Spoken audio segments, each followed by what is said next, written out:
तो समय सार संवाद चौथे सत्र के मैं सबसे पहले जो अध्यक्ष है आदरणीय रजनी भाई दोषी जी, उनसे निवेदन करूंगा कि कृपया वे स्टेज पे आए और स्टेज डाउन करें।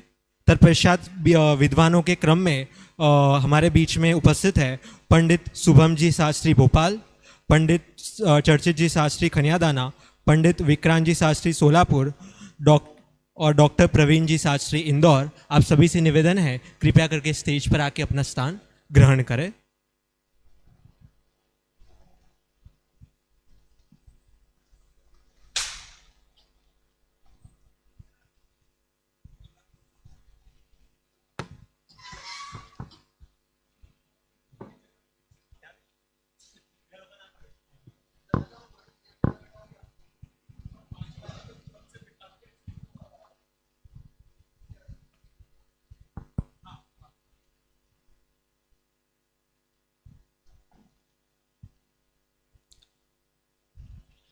इस सत्र का मंगल प्रारंभ यदि हम गुरुदेव जी को याद ना करें तो समय सार अधूरा ही है।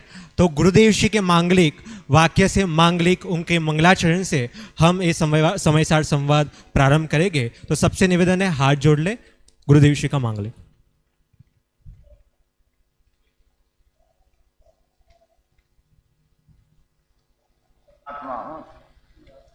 अनुभव कर मैं ही परमात्मा हूँ।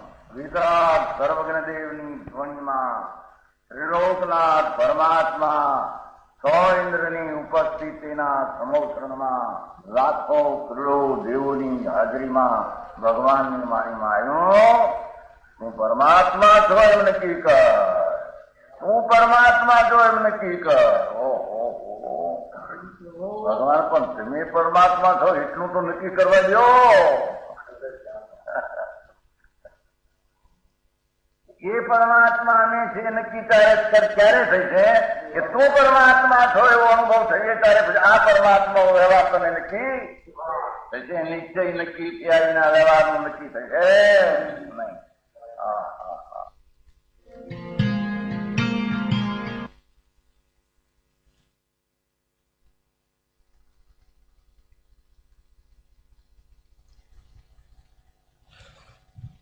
बहुत ही सुंदर रूप से हमने मांगलिक गुरुदेव जी का किया। तत्पश्चात हमारे पास कुछ समय है तो मैं आदरणीय भरत भाई मेहता गायक से निवेदन करूंगा कि वे कृपया हमारे बीच में आकर समय सार की गाथा क्रमांक 3 पर वो भजन प्रस्तुत करें। उन्होंने एक अच्छा क्रम और एक अच्छा प्रयास कर रहे हैं वो कि नियमित समय सार की प्रत्येक गाथा पे वो भजन लिख रहे हैं। तो आज वो हमारे बीच में समय सार गाथा क्रमांक 3 पर भजन प्रस्तुत करेंगे। तो मैं उनसे निवेदन करता हूं कृपया यहां के भजन की प्रस्तुति करें आदरणीय भाई साहब।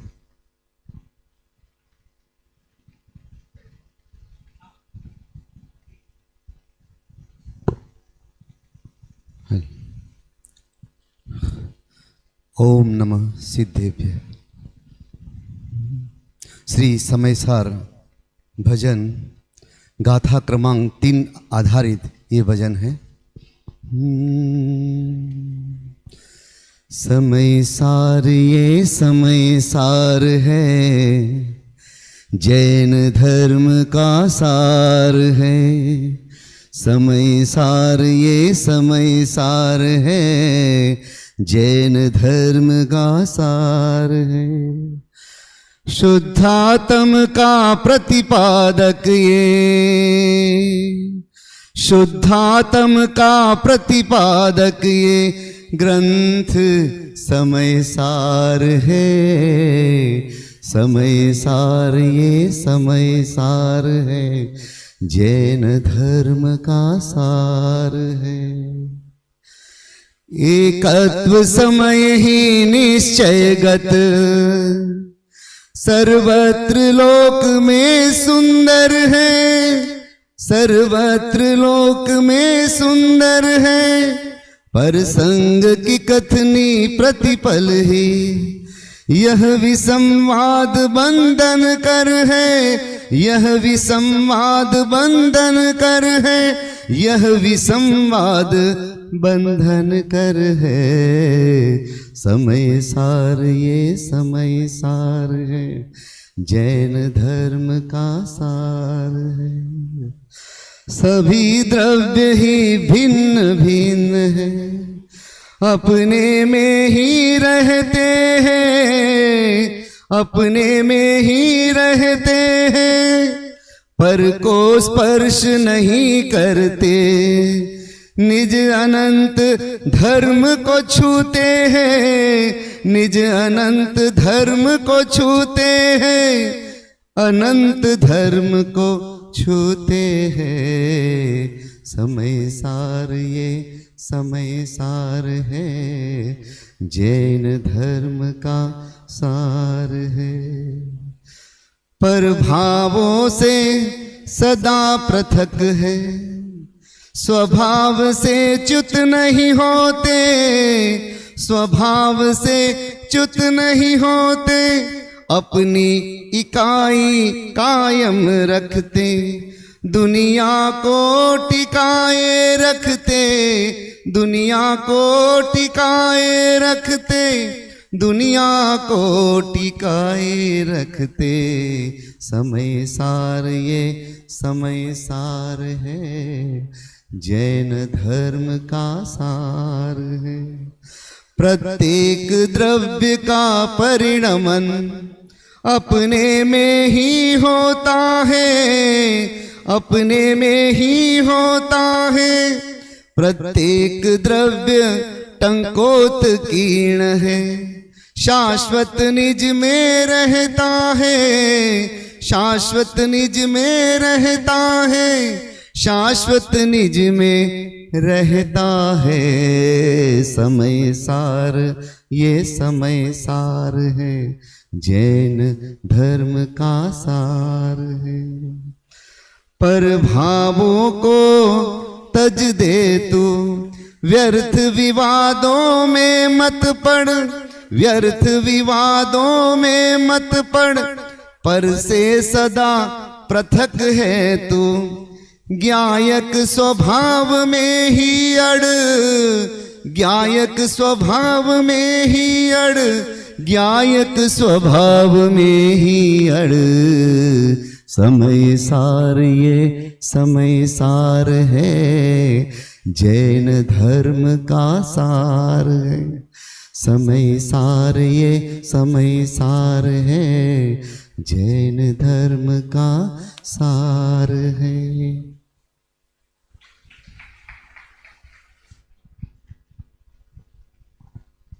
हेलो। बहुत ही सुंदर और अद्भुत कि समय सारी सार है, अन्य सब असार है। बहुत ही अद्भुत। अभी तक समय सार संवाद में हम देखें तो हमने पूर्व रंग की चर्चा कर चुके हैं, तत्पश्चात हम जीवाजीव अधिकार का भी विषय पूर्ण कर चुके हैं और हम जा रहे हैं कर्ता कर्म अधिकार की ओर। तो इस संवाद में कर्ता कर्म अधिकार की गाथाओं पर चर्चा होने वाली है।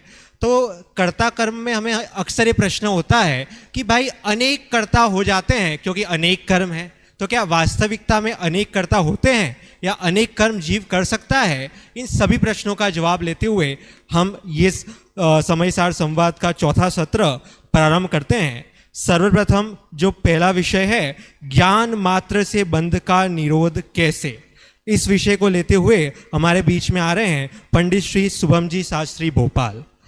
आप लोग जोरदार कर्तव्य ध्वनि से इनका स्वागत करें। यदि मैं इनका परिचय दूं तो उन्होंने ध्रुवधाम बांसवाड़ा महाविद्यालय से शास्त्री पूर्ण की है। तत्पश्चात वर्तमान में हम वो भोपाल ज्ञानोदय जो शास्त्री महाविद्यालय चल रहे हैं उनके वो करंटली प्राचार्य हैं।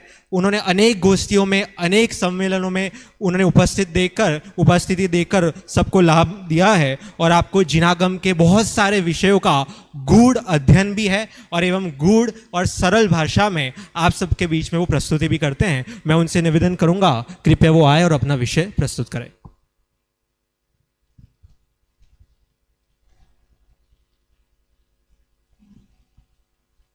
हेलो।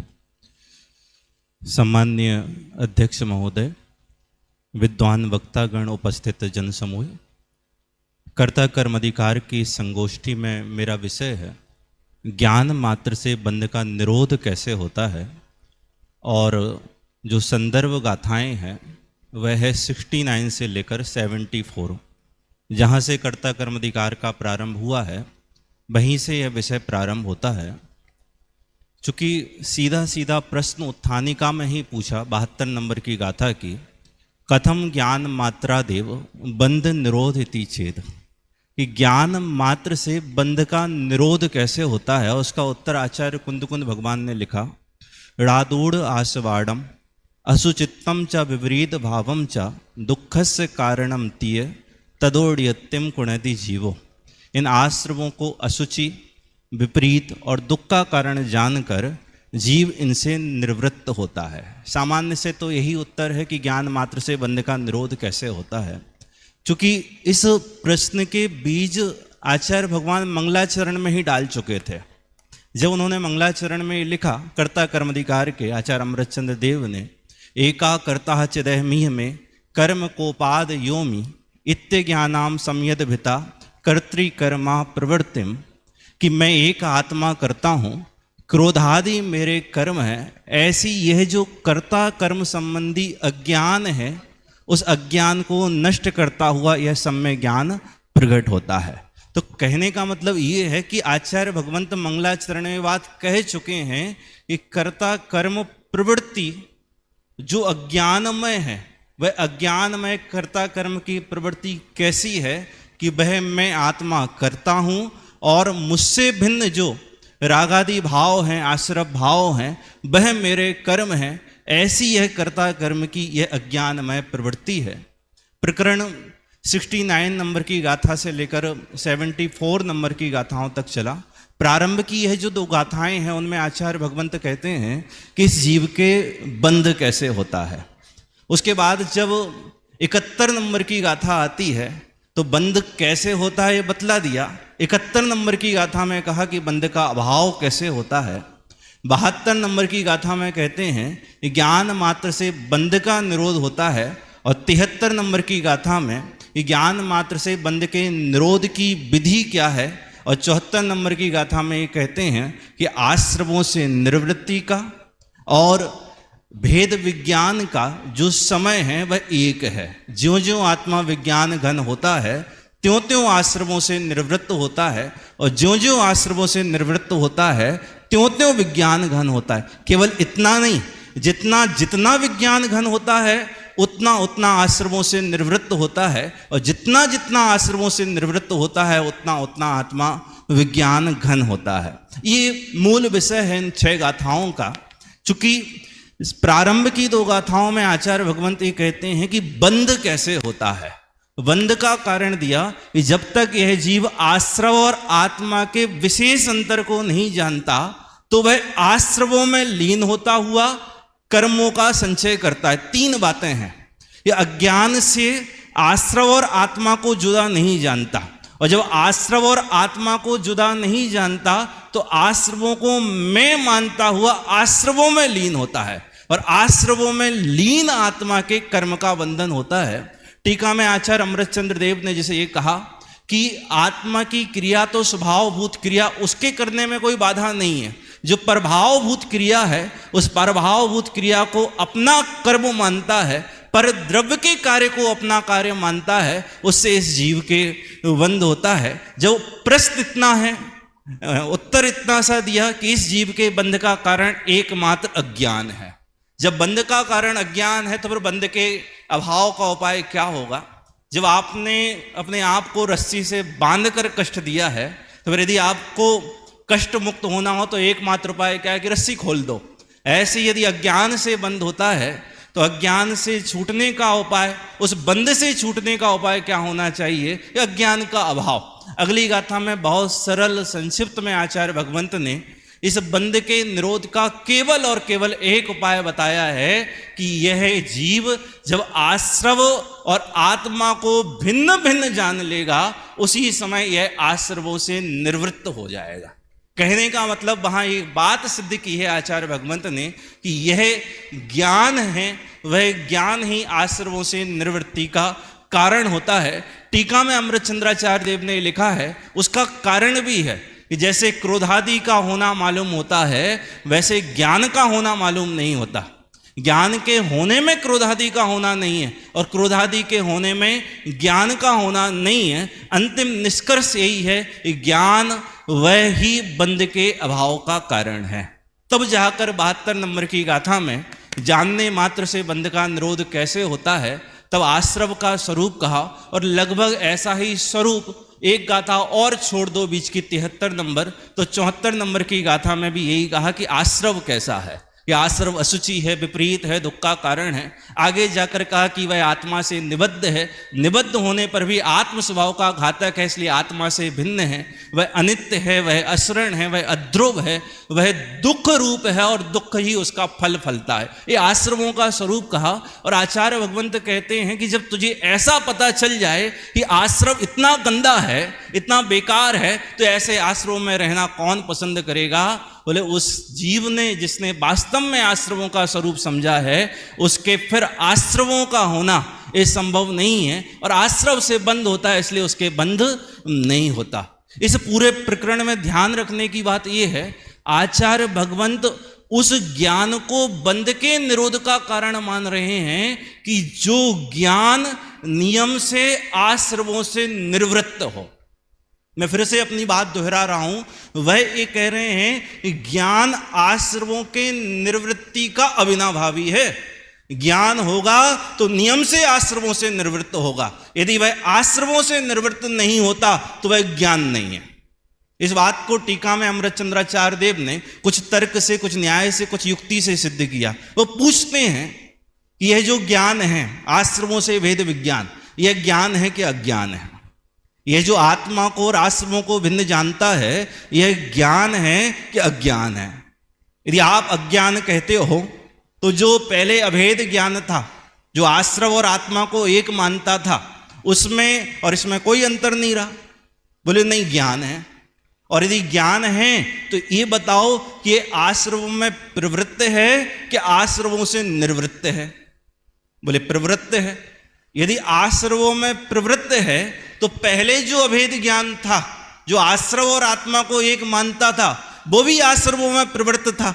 तो उपरोक्त भेद विज्ञान में और इस अभेद ज्ञान में क्या अंतर है? कोई अंतर नहीं है, नहीं निवृत्त है। तो हो गया ना ज्ञान मात्र से बंध का निरोध। आचार्य भगवंत बड़े तर्क से, लॉजिक से इस बात पर बहुत वजन देना चाहते हैं। वह ज्ञान ही ज्ञान है। मात्र शास्त्रों का पढ़ लेना या क्षयोपम ज्ञान का बढ़ जाना, उस ज्ञान को आश्रमों से निवृत्ति का ज्ञान मानते ही नहीं है। ये टीका का मुख्य अंश है, उसमें ये बात लिखी है, ये एकांत क्रिया नय और एकांत ज्ञान नय का खंडन भी यही हो जाता है। एकांत क्रिया नय का मतलब ये है कि जो शरीर आदि की क्रिया में या रागादिक की मंदता से ये मानते हैं कि आश्रमों की निवृत्ति होती है, ऐसे एकांत क्रिया नय का खंडन हो गया। और एकांत ज्ञान नय का मतलब ये है कि जो शास्त्र ज्ञान से ये मानते हैं कि आश्रमों की निवृत्ति हो जाएगी, जो ये मानते हैं ये अल्प क्षयोपम ज्ञान या बहुत क्षयोपम ज्ञान बढ़ने से आश्रमों की निवृत्ति हो जाएगी, ऐसा भी स्वरूप नहीं है। ज्ञान क्रियाभ्याम मोक्षा का अर्थ ये है कि ज्ञान ज्ञायक में समर्पित होता हुआ राग से, नियम से निवृत्त होगा, वह ज्ञान ही मोक्ष मार्ग का कार्यकारी होगा, वह ज्ञान ही आश्रमों से निवृत्त होगा। पंडित जयचंद जी छावड़ा ने इसके भावार्थ में एक बड़ा सुंदर प्रश्न उपस्थित किया कि यह जो ज्ञान है, यह ज्ञान किसके है? ये ज्ञानी के है। और वो ज्ञानी कौन है? कि चतुर्थ गुण स्थान वर्ती की बात है क्या? यह पंचम गुण स्थान वर्ती की बात है, मुनिराज की बात है क्या? केवल ज्ञानी सर्वज्ञ परमात्मा की बात है? कि आश्रमों से निवृत्त होता है वह ज्ञान ही ज्ञान है। ज्ञान नियम से आश्रमों से निवृत्त होता है, यह किस ज्ञान की बात है? यह किस ज्ञानी की बात है? यदि आप कहते हो कि ज्ञान के होने पर नियम से बंध का निरोध होता है, तो अविरति सम्यक दृष्टि के तो बंध होता है। या तो उसको अज्ञानी मानो, या फिर आपने जो सिद्धांत बनाया है कि ज्ञान मात्र से बंध का निरोध होता है, वहां कुछ छूट करो या उस सिद्धांत को बदलो। आचार्य भगवंत कहते हैं ये समय सार है। यहां इस समय सार का हीरो, समय सार का भगवान, वह सम्यक दृष्टि ज्ञानी ही है। जो दृष्टि से सुलझा हुआ है वह नियम से सुलझा हुआ है। जयचंद जी छावड़ा ने उसका उत्तर ये दिया कि उसके अभिप्राय का बंध नहीं है।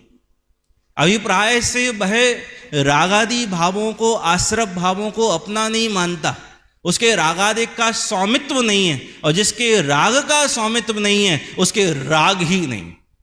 भले चारित्र मोहिनी की कमजोरी से या वर्तमान में पुरुषार्थ की कमजोरी से इसके राग होगा, लेकिन उस राग में जिसके कर्तृत्व बुद्धि नहीं है, राग की लाभ बुद्धि जिसके नहीं है, उसके राग होने पर भी राग नहीं है, वह अपने को बंध की प्रक्रिया में नहीं गिनता, वह राग को तो बंधन में गिनता है और अपने को ज्ञान में गिनता है, और ज्ञान में बंध नहीं है तो वह अपने को राग से जुदा मानता है। जो राग से अपने को जुदा मानता है, आश्रव से जुदा मानता है, उसके आश्रव नहीं, भले होता हो लेकिन स्वामित्व नहीं है। यहां अभिप्राय के आश्रव को ही आश्रव की कोटि में गिना है। दूसरी बात, दूसरा तर्क भी देते हैं, यहां बंध का मतलब है मिथ्यात्व संबंधी बंध, उसके मिथ्यात्व का और अनंतानुबंधी का बंध नहीं होता, इसलिए ज्ञानी निर्बंध है। और जो बंध होता है उस बंध की यहाँ कोई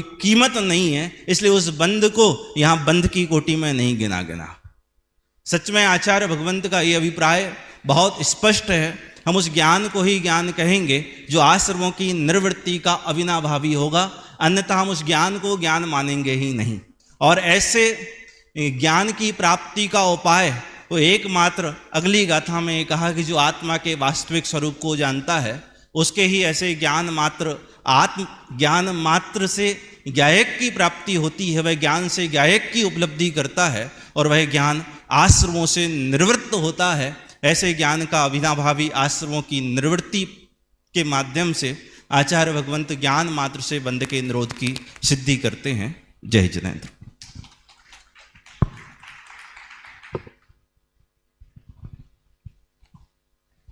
बहुत ही अद्भुत और सुंदर विषय भाई साहब ने प्रस्तुत किया। यदि इसको मैं टूक में कहूँ तो जब भी आप डॉक्टर के पास जाते हो और रोग हो जाए, रोग के कारण आप डॉक्टर के पास जाते हो, तो सबसे मुख्य चीज़ क्या होती है? डॉक्टर को जानना हो कि इनको रोग हुआ है तो सबसे मुख्य चीज़ क्या होती है? दवाई देनी मुख्य चीज़ है? ऑपरेशन करना मुख्य चीज़ है? नहीं, रोग कौन सा है ये जानना सबसे इंपॉर्टेंट है। जब रोग पता चल जाता है तो फिर दवाई, ऑपरेशन सब कुछ हो जाता है।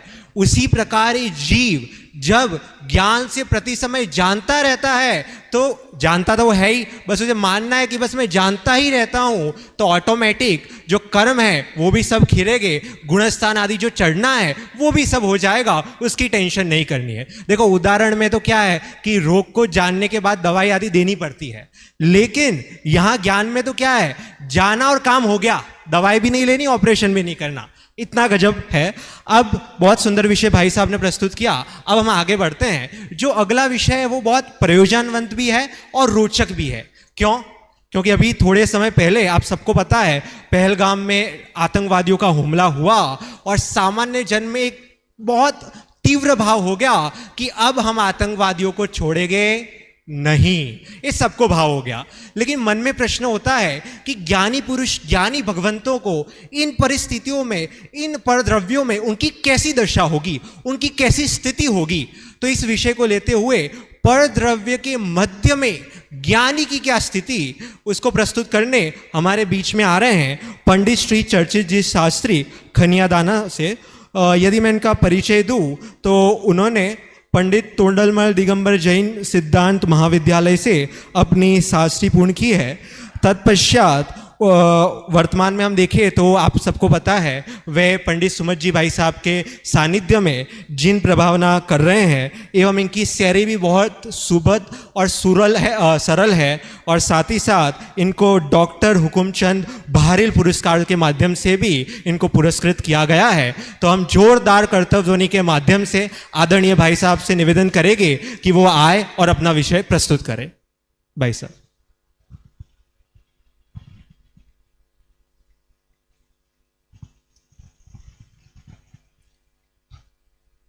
कर्ता कर्म विभाव को मेट ज्ञानमय होए, कर्म काटि शिवपुर बसे, नमो सेद मद खोए।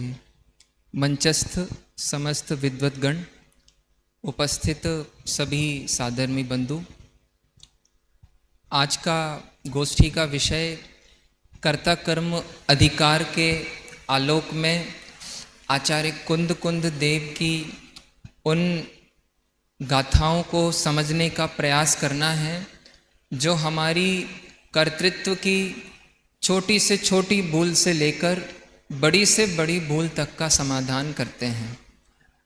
सच कहिए, हमें कोई मिथ्यात्व पकड़ में नहीं आता। हम कहते हैं हमें हमारे बच्चों से ममत्व नहीं है, हमें समाज से कोई ममत्व नहीं है, इसके बाद भी ले दे करके हम करना तो उन्हीं में ही कुछ चाहते हैं। माने कर्तृत्व नाम का मिथ्यात्व इतना व्यक्त मिथ्यात्व है, ये धर्म में भी उतना ही गहरा बैठा हुआ है। इसीलिए प्रतीत होता है आचार्य कुंद कुंद देव ने कर्ता कर्म की भूल को ही दो अधिकार दिए दूर करने के लिए। एक बाजू कर्ता कर्म अधिकार, दूसरी बाजू सर्व विशुद्ध ज्ञान अधिकार। विषय हमारे सामने यह है, पर द्रव्य के मध्य ज्ञानी की स्थिति। भाई साहब, जब जयपुर महाविद्यालय में कर्ता कर्म अधिकार का विषय पाठ्यक्रम में आता है और आदरणीय शांति जी भाई साहब इसे बहुत ही संतुलित रूप से पढ़ाते हैं, लेकिन जितना सुलझने में मतलब जितना सरल जीवाजीव अधिकार है उतना ही कंट्रोवर्शियल, उतना ही थोड़ा सा क्लिष्ट कर्ता कर्म अधिकार पड़ता है। जीवाजीव अधिकार तो एकदम सीधी डायरेक्शन में चलता है, वर्णादि मेरे नहीं, रागादि मेरे नहीं, द्रव्य कर्म मेरा नहीं, भाव कर्म मेरा नहीं, नो कर्म मेरा नहीं। लेकिन कर्ता कर्म अधिकार का तो ट्रिगर बार बार बदलता रहता है। एक गाथा में पहले कहा कि रागादि भाव मेरे कर्म नहीं हैं, उन्हें अपना कर्म मानना अज्ञान है, वो पुद्गल के कर्म हैं। फिर एक दफे कहते हैं नहीं नहीं, जीव ही परिणमित होता है, उसके ही कर्म है। फिर कहते हैं नहीं, गुणस्थान करते हैं, पुद्गल ही व्याप रहा है। नहीं नहीं, जो परिणमित होता है वो करता है। तो अज्ञानी अज्ञान का, ज्ञानी ज्ञान का। मैं आपको बताता हूँ, उस समय ऐसी द्वंद्व भरी स्थिति हो जाती है, कोई समाधान निकलता नजर नहीं आता है। इसीलिए मैं इस प्रसंग में गुरुदेव श्री को बड़े ही श्रद्धा के साथ याद करता हूँ। प्रवचन रत्नाकर या समय सार सिद्धि में जो उन्होंने अचूक समाधान दिए, जो संतुलन सिखाया, जो प्रयोजन को समझाया, उससे सारी बाधाएं दूर हो जाती हैं। तो इस प्रकरण को मैं स्वामी जी के ही प्रवचन रत्नाकर आदि के आधार से कुछ सरल सरल भाषा में आपके बीच रखता हूँ। आप उसका मुख्य उद्देश्य समझेंगे तो आपको बहुत आनंद आएगा, आप हल्के हो जाएंगे। आइए अपन एक साथ आगे से लेके पीछे तक एक्चुअलिटी क्या है, कर्ता कर्म की वास्तविकता क्या है, इसे कुछ बिंदुओं से समझते हैं। मैं तो बड़ा ही आश्चर्यचकित हूँ।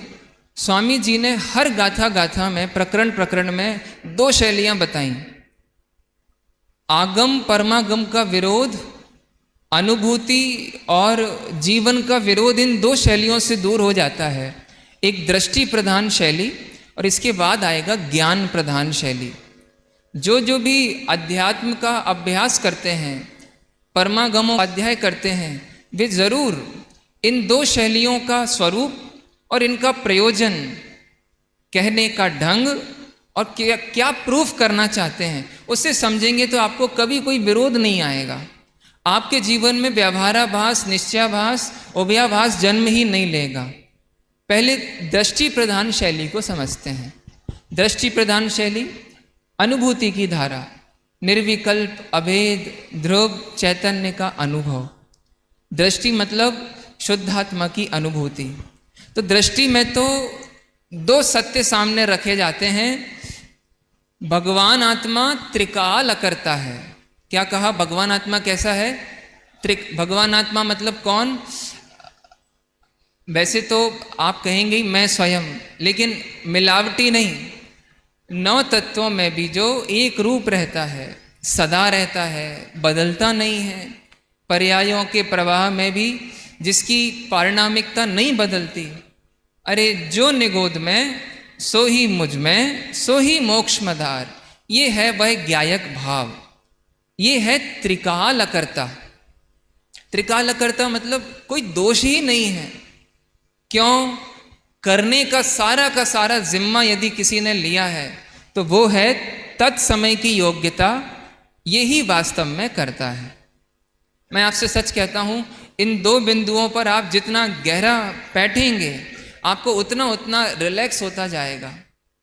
सारा द्वादशांग पढ़ने के बाद पूरी शक्ति इसमें लगनी चाहिए, मैं त्रिकाल निर्दोष हूं, पर्याय की योग्यता में ही ये सब क्रियाकर्म हुआ, गलतियां हुई, भूलें हुई, सुधार भी योग्यता जितना ही हुआ है, और योग्यता आने पर ही मेरा पूर्ण विकास होगा। अगर आपने ये दो धाराएं समझ ली तो कर्तापने की भ्रांति कभी माथे पे आएगी नहीं। एक उदाहरण से स्पष्ट कर देता हूं। हाल का जन्मा बालक है, ठीक है, उसे कुछ नहीं मालूम किसके साथ कैसा व्यवहार करना, तो नरेंद्र मोदी जी की गोद में वो गया और उसने उनके कपड़े खराब कर दिए। तो प्रश्न है, बालक दोषी है कि नहीं है? बोलो, क्या कहते हो आप लोग? बालक को इस अपराध की सजा मिलना चाहिए कि नहीं? समझ में आया? छोटे से बच्चे ने नरेंद्र मोदी जी के कपड़े खराब कर दिए, तो बालक को दोष देना कि नहीं देना? तो किसने किए? बालक ने नहीं किए तो किसने किए? तो आप बोलोगे बालक ने नहीं, उस बचपने ने, बालक की योग्यता की कमी ने, बालक की जितनी उम्र है, जो उसका पर्याय की योग्यता है उतना ही तो करेगा।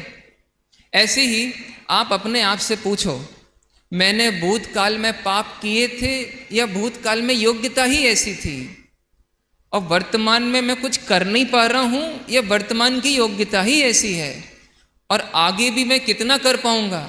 योग्यता से ज्यादा तो तीर्थंकर भी नहीं कर सकते, तो भला मैं कैसे कर लूंगा? तो मैं कौन हूं? मैं त्रिकाल निर्दोष ज्ञायक हूं। क्यों कौन हूं मैं त्रिकाल निर्दोष ज्ञायक हूं। ये ऐसी अचूक औषधि है, इसको जानने के बाद भूतकाल का कोई गिला शिकवा नहीं रह जाता, कोई आगे का झूठा स्वप्न नहीं रह जाता, मुझे ये करना है, मुझे जल्दी से जल्दी काम करना है। नहीं, मुझे सारे काम समय पर ही होना है और मुझे मात्र उनका ज्ञायक ही रहना है। इसको समझेंगे तो आपको बहुत स्पष्ट होगा। दृष्टि प्रधान शैली है, इसकी अगली स्लाइड लीजिए जरा। ये ज्ञान प्रधान शैली को समझिए। ये दृष्टि प्रधान शैली ऐसे समझ में नहीं आती, इसलिए इसको ज्ञान प्रधान शैली को समझाते समझाते तब ये जाके समझ में आती है। ज्ञान प्रधान शैली मतलब क्या होता है? द्रव्य गुण पर्याय की स्वतंत्रता। किसकी स्वतंत्रता? द्रव्य गुण पर्याय की स्वतंत्रता। जो परिणमित हो, माने द्रव्य गुण पर्याय को अखंड करके जो परिणमित हो वो करता। पर्याय, गुण, द्रव्य तीनों एक वस्तु हैं। वस्तु एक, त्रय नाम। एक वस्तु के तीन नाम हैं।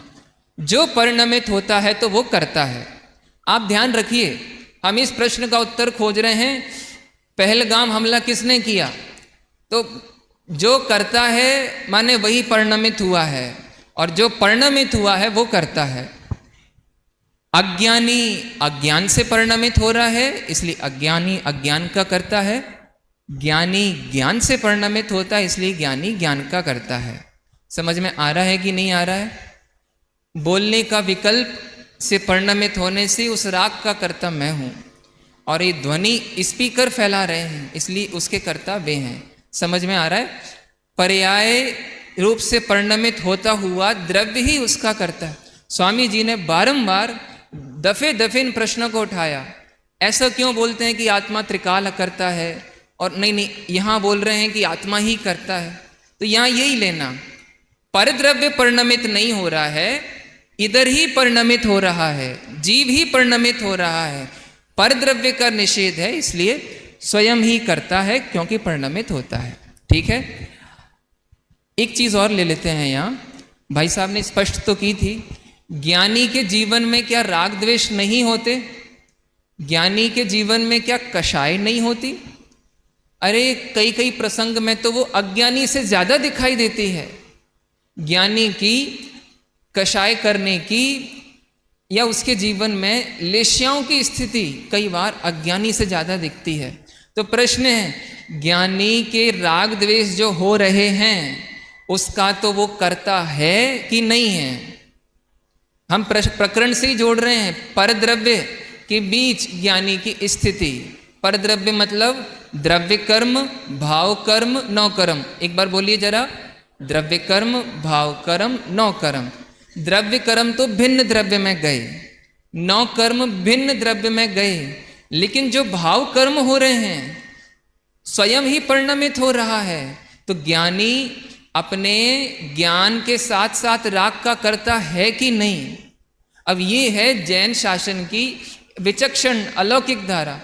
बोले आप पहले ये बताओ, वो जो ज्ञान रूप से आनंद कर रहा है उसके सामने वो अस्थिरता का राग क्या मायने रखता है? कब तक टिकेगा?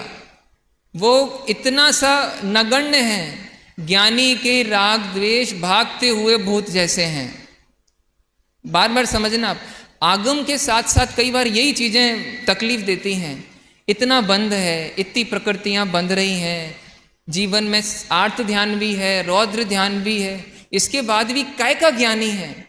अरे उसने जिस ध्रुव को छू लिया है, वो जो ध्रुव पर बैठ गया है, जिसने वस्तु की स्वतंत्रता जान ली है, उसको अब अनंतानुबंधी वाला राग द्वेष नहीं रहा। और वो इतना मैटर करता है, वो इतना ज़्यादा मतलब महत्वपूर्ण है, उसके जाने के बाद ज्ञानी का संसार सिमट के रह जाता है। ये दो बातें आपको समझ में आई? इससे पिछले की स्लाइड लीजिए एक बार। एक प्रयोजन परक शैली और समझिए, ये बहुत महत्वपूर्ण है। टोडरमल जी ने 7वें अध्याय में इसे बहुत अच्छे से हाईलाइट किया। क्या कर्म राग का करता है कि नहीं है? द्रव्य कर्म के कारण राग द्वेष होते हैं कि नहीं है? क्योंकि इन गाथाओं में बार बार यही समझाया है, राग द्वेष आत्मा से नहीं जुड़ता है, आत्मा का व्याप्य व्यापक नहीं है, कर्म का व्याप्य व्यापक है। एकदम ऊपर जाने वाली बात है। आपको समझ में आया? एक बच्चे ने पत्थर गाड़ी में फेंक दिया, कांच फोड़ दिया, तो पड़ोसी लड़ने आ गए। तो उसकी माँ उसका बचाव करती हुई बोली, हमारा बच्चा पत्थर फेंक ही नहीं सकता। तो सीसीटीवी दिखाया, तो बोले पत्थर किसने फेंका? तुम्हारे बच्चे नहीं तो फेंका है। तो बोले पहले देखो कौन आया था। वो जो इस गली में रहने वाला कल्लू है ना, कल्लू सबको उकसाता रहता है, उसने ही मेरे बच्चे को उकसाया है। मेरा बच्चा पत्थर नहीं फेंक सकता। अब प्रश्न पूछता हूं, बच्चे ने पत्थर फेंका कि नहीं फेंका? तो ये क्यों बोल रही मेरा बच्चा पत्थर नहीं फेंक सकता?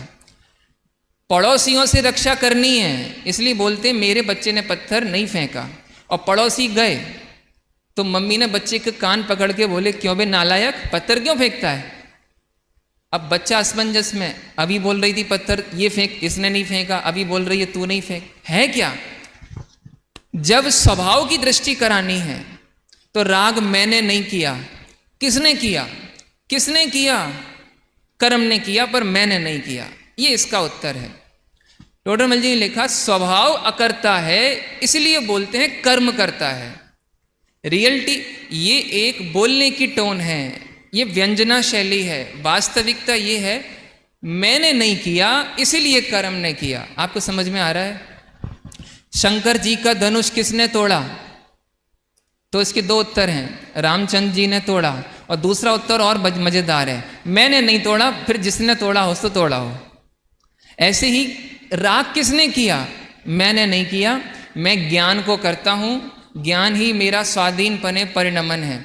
अब राग कर्म दिख रहा है तो जरूर कर्म नहीं किया होगा, और तो कोई दिख नहीं रहा है।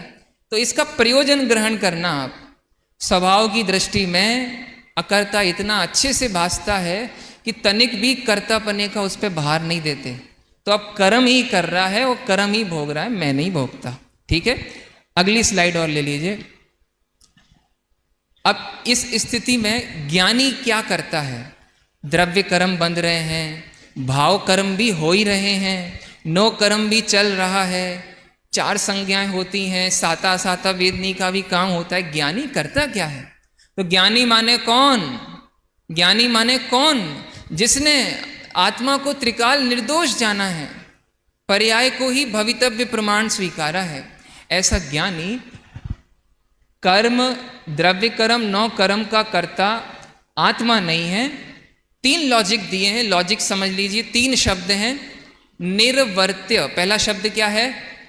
निर्वर्त्य। निर्वर्त्य मतलब होता है नया उत्पन्न करना, ठीक है। विकार्य, विशेष कार्य करना माने बदल देना। दादा उदाहरण देते थे, गेहूं उत्पन्न करना है निर्वर्त्य, गेहूं के बिस्किट बना लेना ये है विकार्य, और बिस्किट को खरीद लेना ये है प्राप्य। तो प्रश्न, ज्ञानी द्रव्य कर्म को उत्पन्न करता है? नहीं, वो तो भिन्न द्रव्य है। शरीर को करता है, वो भिन्न द्रव्य है। राग द्वेष को करता है? नहीं, राग द्वेष को नहीं करता। राग द्वेष आत्मा कैसे करेगा? आत्मा तो ज्ञान करेगा। तो ज्ञानी द्रव्य कर्म, 9 कर्म, भाव कर्म को नया उत्पन्न नहीं करता, उनको बदलता नहीं है अपने हिसाब से। जैसे बदलने हैं वैसे ही बदलते हैं, और उन्हें आत्मा प्राप्त भी नहीं करता। आपको समझ में आया? अगली स्लाइड और देख लीजिए। दूसरा लॉजिक दिया, इनके साथ आत्मा का व्याप्य व्यापक भाव नहीं है। कौन सा भाव नहीं है? व्याप्य व्यापक भाव का गणित अलग ही है। न्याय में पढ़ते हैं, जो ज्यादा में फैले वो व्यापक, थोड़े में फैले वो व्याप्य, और इधर लेना जिसके साथ जिसकी आदि मध्य अंत में व्याप्ति हो वो व्याप्य। तो राग के साथ कर्म की व्याप्ति है, आत्मा की व्याप्ति नहीं है। समझ में आया? जब जब राग होगा तब तब आत्मा होगा, ये जरूरी तो है। कर्म जरूर होगा, पर जहां जहां आत्मा है वहां वहां राग होता है क्या? सिद्धों को राग है, सिद्धों को द्रव्य कर्म है, सिद्धों को 9 कर्म है। तो राग की व्याप्ति, कर्म की व्याप्ति, संयोगों की व्याप्ति पुद्गल के साथ है, कर्मोदय के साथ है, मेरे साथ तो नहीं है। ये लॉजिक सिर्फ बुद्धि का विषय नहीं है।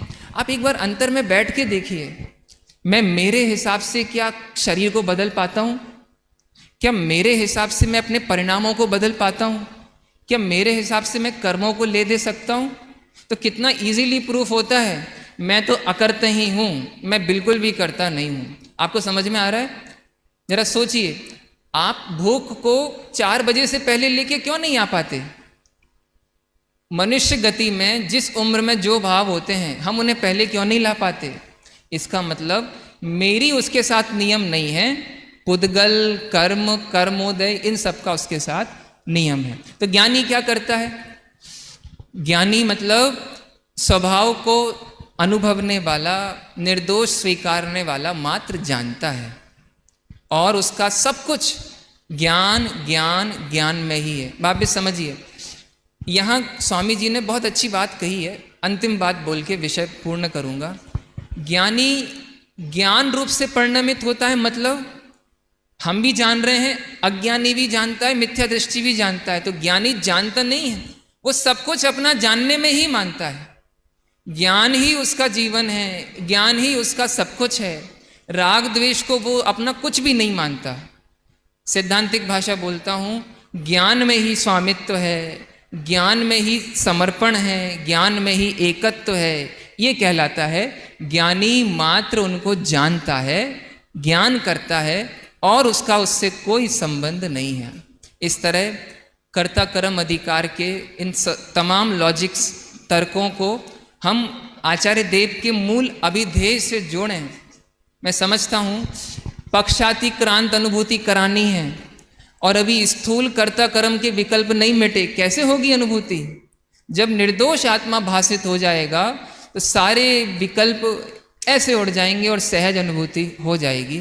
हम सभी आचार्य कुंद कुंद देव के वचनों को आगम अध्यात्म से समझें भी, और अनुभूति के स्तर पे उनको इतना मुख्य नहीं करें कि अनुभूति कठिन हो जाए। अनुभूति के समय तो मैं त्रिकाल निर्दोष अकर्ता ज्ञाता हूँ, यही हमारा परम ध्येय रहना चाहिए। ये ज्ञान प्रधान शैली और दृष्टि प्रधान शैली से भली भांति भाषित होती है। धन्यवाद।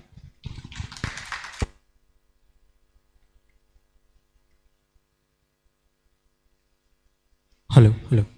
बहुत ही सुंदर विषय भाई साहब ने प्रस्तुत किया, लेकिन आप लोग की कर्तव्य ध्वनि में इतना दम नहीं था, तो जोरदार कर्तव्य ध्वनि के माध्यम से भाई साहब का अभिवादन करेंगे। अब जो अगला विषय आ रहा है वो हम डेली यूज में उसका यूज करते हैं। ये मैं प्रश्न महिला वर्ग से पूछना चाहूंगा कि जब आप रोटी बनाते हो या मैं कहूं कि दाल बनाते हो, तो दाल खराब बन जाए तो आप किसको दोष देते हो? कि अरे पाप का उदय था तो दाल कैसी बनी, बुरी बनी। और आपने भोजन बनाया और सब लोग कहे कि अरे क्या भोजन था, भोजन करना हो तो इनके घर पे करो, नहीं तो कहीं ना करो। तो तब कर्ता कौन हो जाता है? मैंने किया। तो अभी प्रश्न हो जाता है कि जब चीजें खराब होती है तो हम आरोप किसको दे देते हैं? कर्म ने किया। और जब अच्छी चीजें होने लगती है तो मैंने किया। तो प्रश्न यह है कि वास्तविकता में कर्ता कौन? कर्म को माने, खुद को माने या किसको माने? तो अगला विषय इससे ही जुड़ता हुआ है कि द्विक्रियावादी मिथ्या दृष्टि कौन? इस विषय को लेते हुए हमारे बीच में पधार रहे हैं आदरणीय पंडित श्री विक्रांत जी शास्त्री। इनका मैं आपको परिचय दूं तो इन्होंने पंडित श्री दिगंबर जैन सिद्धांत महाविद्यालय से शास्त्री की है।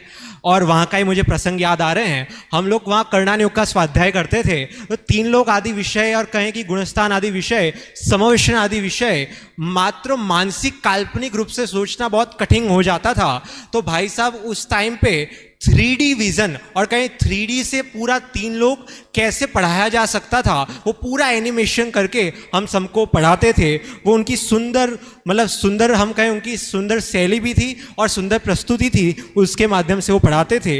एवं जो उनका पुत्र है उन्होंने भी पंडित तोड़ेबल दिगंबर जैन। मैं भाई साहब से निवेदन करूंगा कि कृपया यहाँ मैं आपके पास आ जाता हूँ और आप इस विषय को सुंदर रूप से प्रस्तुत करें।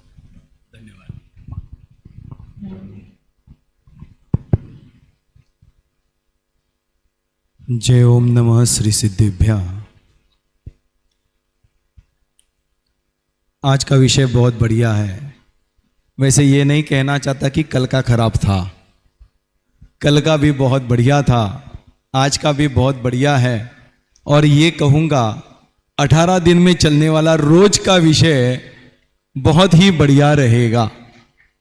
बस इतना है कि हमें वो बढ़िया लगना चाहिए।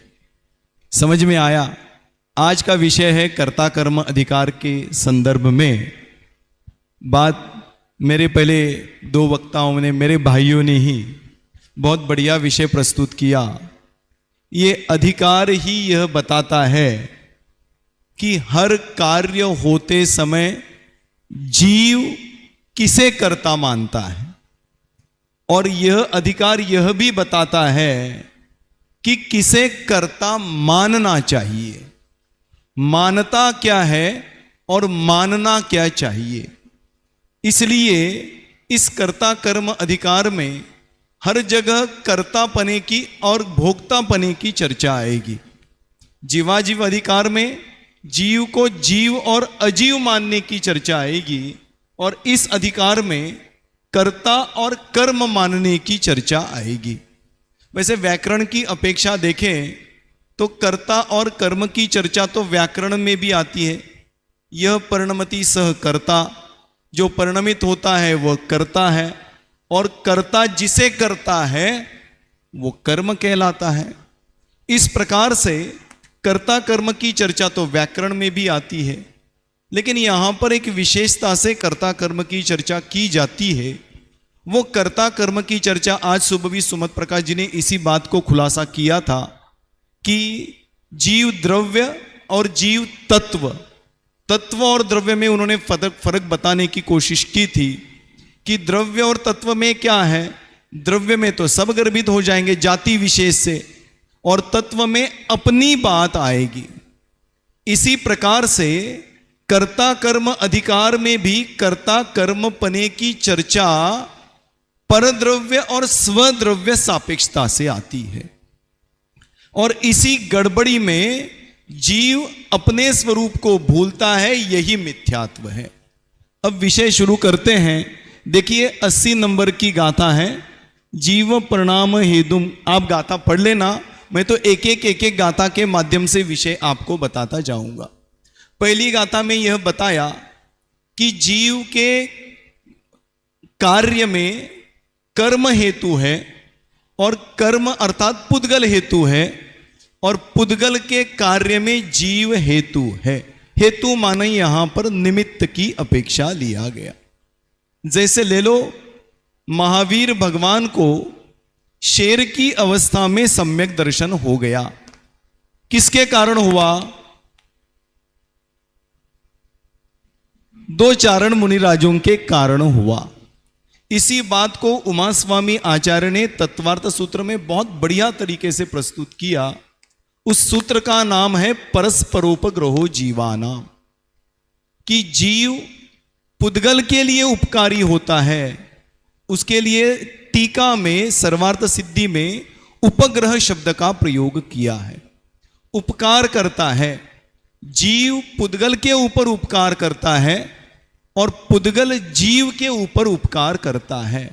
और वहां पर यह बात स्पष्ट की है कि जीव पुद्गल के ऊपर उपकार करता है या पुद्गल जीव के ऊपर उपकार करता है, माने एक दूसरे के लिए निमित्त बनते हैं। इसी प्रकार से यहां पर बताया कि जीव पुद्गल के परिणमन में निमित्त रूप से हेतु बनता है और पुद्गल जीव के कार्य में निमित्त रूप से हेतु बनता है। जब ये बताया तो प्रश्न ये उत्पन्न हुआ, इसका मतलब हुआ कि जीव मेरे साथ, पुद्गल मेरे साथ कुछ कर सकता है और मैं पुद्गल के साथ कुछ कर सकता हूं। तो अगली बात में यह बताया कि नहीं नहीं नहीं, तुम पुद्गल में कुछ नहीं कर सकते, पुद्गल तुम्हारे में कुछ नहीं कर सकता, क्योंकि जीव पुद्गल के गुणों में कुछ नहीं कर सकता और पुद्गल जीव के गुणों में कुछ नहीं कर सकता। अब गुणों में नहीं कर सकता माने क्या? समझ लो, जीव के पास कौन से गुण हैं? ज्ञान दर्शन आदि गुण हैं। पुद्गल के पास कौन से गुण हैं? स्पर्श रस गंध वर्ण गुण हैं। यहां पर कहते हैं जीव के कार्य में पुद्गल निमित्त बनता है, पुद्गल के कार्य में जीव निमित्त बनता है, फिर भी जीव पुद्गल के गुणों में कुछ नहीं कर सकता और पुद्गल जीव के गुणों में कुछ नहीं कर सकता, क्योंकि प्रत्येक द्रव्य का प्रत्येक गुण स्वतंत्र है और स्वाधीन है और वो गुण उसी द्रव्य में होता है और उसी द्रव्य के साथ परिणमित होता है। इसलिए जीव पुद्गल के गुणों में कुछ नहीं करता, पुद्गल जीव के गुणों में कुछ नहीं करता। यह दूसरी नंबर की गाथा में बताया। फिर बताया इसीलिए जीव पुद्गल में कुछ भी नहीं कर सकता। समझ में आया? ये बिल्कुल सिद्धांत की बात, थोड़े उदाहरण भी लेवे तो समझ में आए। मुझे बताइए कि यहां पर अपनी गोष्ठी चल रही है, गोष्ठी में आप सुन रहे हैं कि नहीं? सुन रहे हो? क्या सुन रहे हो? मैं जो सुना रहा हूं वो आप सुन रहे हो। मुझे बताओ, आप सुन सकते हो क्या? मैं सुना सकता हूं क्या? अरे सुनना, यदि आप सुन सकते हो तो आप पुद्गल बन जाओगे और मैं सुना सकता हूं तो मैं पुद्गल बन जाऊंगा, क्योंकि सुनना यह शब्द को निमित्त रूप से लेकर किया गया कार्य है और शब्द पुद्गल द्रव्य है। तो यदि आप सुनते हो मतलब आप पुद्गल बन गए, मैं बोलता हूं मतलब मैं पुद्गल बन गया। समझ में आ रहा है? ये मैं जीव हूं तो मैं पुद्गल के किसी भी कार्य में हस्तक्षेप नहीं कर सकता। समझ में आया? आपने सुबह खाना खाया? अब आधे लोग बोल रहे हैं नहीं नहीं, आधे लोग बोल रहे हैं हाँ। अच्छा, खाया तो क्या क्या खाया बताओ? और नहीं खाया तो क्या नहीं खाया ये बताओ? अरे सुनना, खाना मेरा कार्य है नहीं। ये इस तीसरी नंबर की गाथा में बताया। जीव अपने परिणामों को करता है, पुद्गल के परिणाम को नहीं करता। ये तीसरी गाथा में बताया। फिर चौथी नंबर की गाथा में बताते हैं कि व्यवहार से 84 नंबर की, हाँ बराबर, 84 नंबर की गाथा में कि ये कहा कि व्यवहार से जीव पुद्गल का करता है, पुद्गल जीव का करता है, ऐसा तो जिनवाणी में आया है, शास्त्रों में कहा गया है कि ये एक दूसरे के करता है, एक दूसरे को करते हैं। फिर आगे की गाथा में बताया 85 नंबर की गाथा में, यदि लिखा ना, यदि पुद्गल कर्म के परिणाम को जीव करता है, वेदता है, तो जीव द्विक्रियावादी बनेगा। पहले इसकी चर्चा करेंगे, फिर बाद में उसकी आगे की चर्चा करेंगे। द्विक्रियावादी बनेगा। और जो अंतिम गाथा में बताया कि यदि जम्मा मतलब जब वह आत्मा पुद्गल का कर्ता बनेगा, ऐसा द्विक्रियावादी बनेगा, तो वो मिथ्या दृष्टि बनेगा। कौन मिथ्या दृष्टि होगा? द्विक्रियावादी होगा। कौन है द्विक्रियावादी? जीव। किसका जीव? रजनी भाई का जीव। अरे सुनना, किसी का जीव नहीं, जो ऐसा मानता है वो जीव मिथ्या दृष्टि बनेगा। अब थोड़ी सी बात इसमें समझते हैं कि द्विक्रियावादी माने क्या हुआ? जीव अपने स्वभाव को छोड़कर कभी परिणमता नहीं। अमृतचंद्राचार्य की टीका में इस बात को भाव्य भावक मतलब भोगना और भोग्य, इसकी अपेक्षा कहते हुए कहा कि जीव जब भी परिणमित होगा वह अपने स्वभाव के अनुसार परिणमित होगा। और फिर आगे बताया, जीव कुछ जब भी भोगेगा वह अपने स्वभाव को भोगेगा, दूसरे के स्वभाव को नहीं भोगेगा। पक्की बात।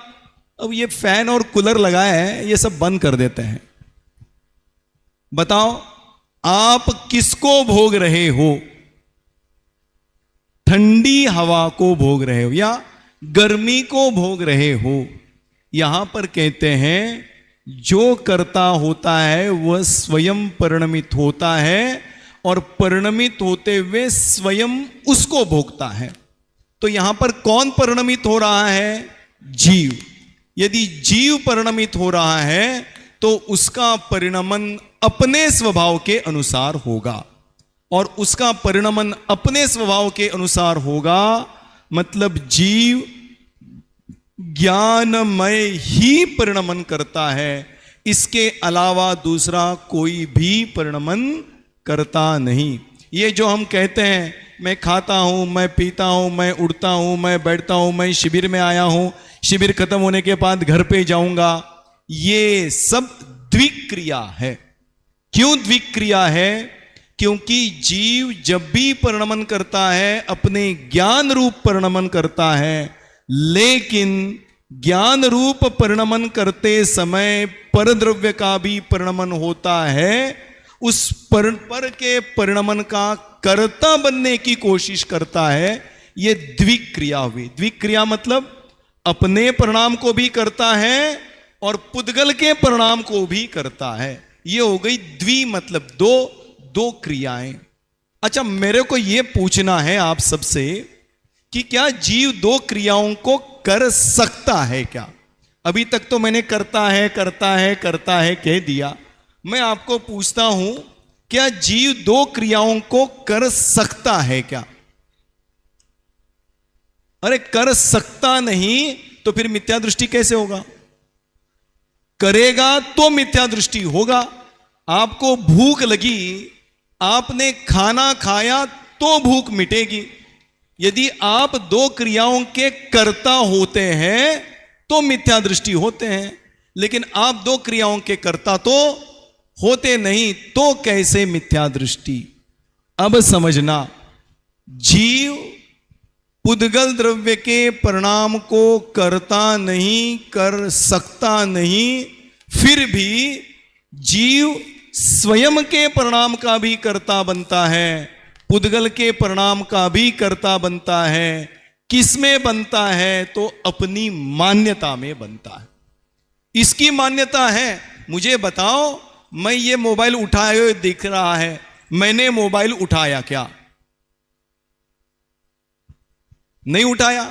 दिखाई तो यही दे रहा है कि उठाते समय, लेकिन जब मैंने मोबाइल उठाया तो मैंने ये सोचा कि मैंने मोबाइल उठाया, इसमें ज्ञान का भी कर्ता बना और मोबाइल उठाने का भी कर्ता बना।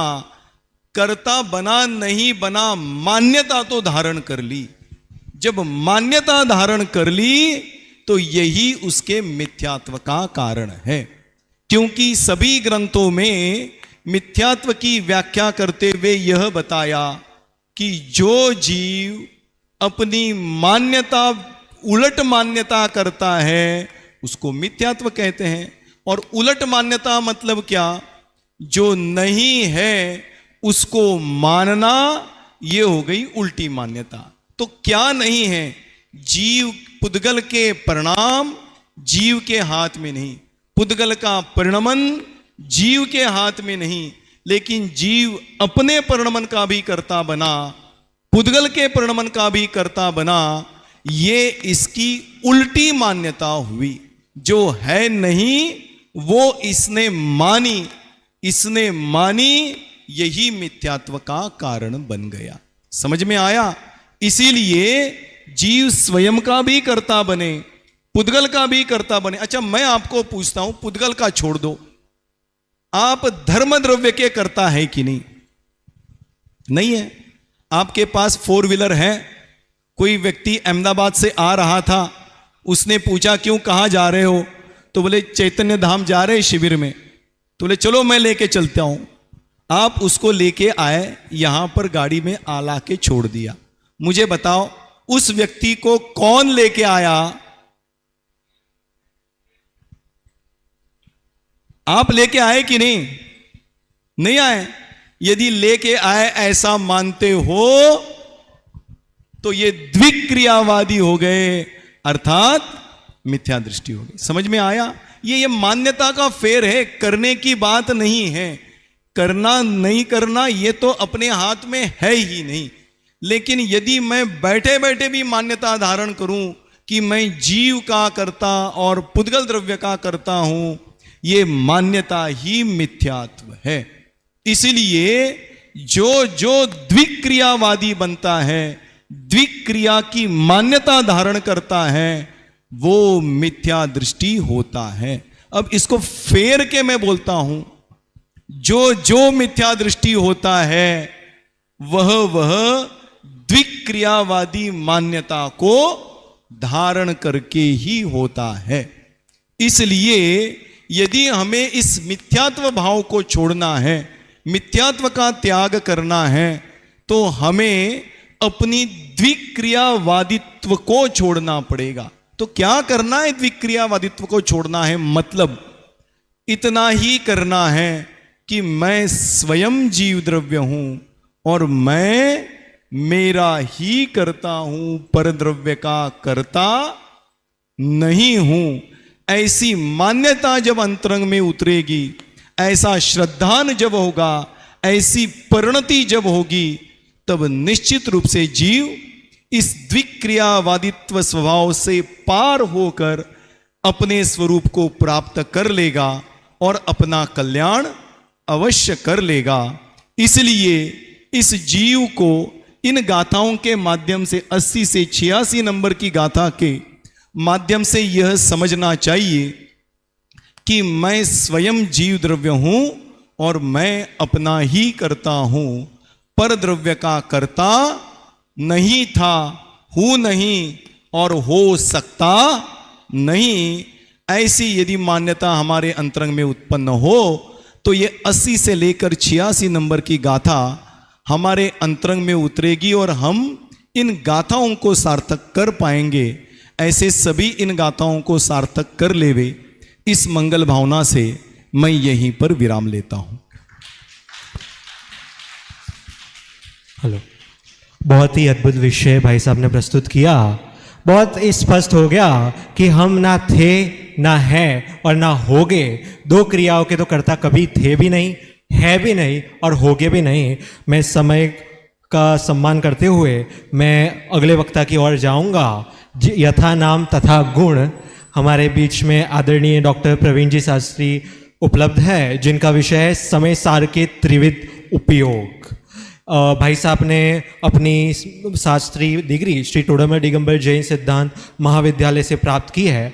वर्तमान में वो दायद्वीप जिनायतन विद्यालय के यशस्वी प्राचार्य हैं एवं उनको कर्णान योग के कोई भी विषय आप कह दो, भले वो गुणस्थान हो, दशकरण हो या कर्मकांड, जीवकांड, लब्धिसार, सपनासार, कोई भी कह दो, सभी विषयों में उनकी एक अच्छी और एकदम धुरंधर पकड़ है। और आज का समय है तो मैं कह भी ना भी चाहूँगा कि वक्ता इस विषय के कोई और थे, लेकिन भाई साहब ने तात्कालिक वक्ता के रूप में कहा कि मैं इस विषय को प्रस्तुत कर लूँगा, तो उनकी सहर्ष स्वीकृति हमें प्राप्त हुई है। तो हम उनसे निवेदन करेंगे कि वे कृपया अपना विषय प्रस्तुत करें। भाई साहब।